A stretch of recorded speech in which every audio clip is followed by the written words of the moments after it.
So I've been looking at the visa application process, Mr. Hibby, for the benefit, I know that you'll know what it is, but for the benefit of our viewers, people need to create an account, they need to upload proof of qualifying family in Britain, they need to upload proof of Ukraine residency before the 1st of January, they need to provide evidence that they're related to family in Britain or explain why they can't, they need to translate the documents into English, they need to book and attend an appointment at a centre in Poland, Hungary, Romania, Moldova or France to take biometrics, they need a TB vaccination certificate waived, but applicants are mistakenly being asked for one anyway. And these are people that are fleeing from war. Surely we need to do something about that.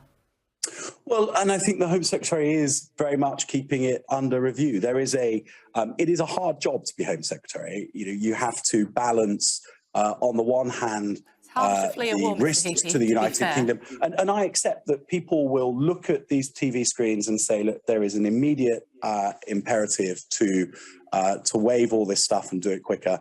I know that she is looking very, very carefully at what bits of policy could reasonably be changed. A lot of people have made the point that there is one very simple thing you could do, which is to change the responsibility from the carrier, whether it be an airline or a ferry company or Eurostar, to check people, to allow them on the flights or the vessel, bring them to the UK and let border control deal with issues around their access to the UK when they get here. That's the stroke of a pen.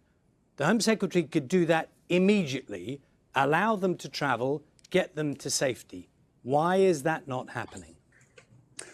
Charlie, beyond my area of expertise, and you'll be familiar with the argument. Yeah, no, so I am, in broad brush, I would say that there are lots of things that you could choose to do from a policy perspective. I think the Home Secretary has to weigh that up against risk. Now, a lot of people have made the point that this is very different to Afghanistan, that this is predominantly a refugee flow of women and children because fighting age men have remained in Ukraine to fight.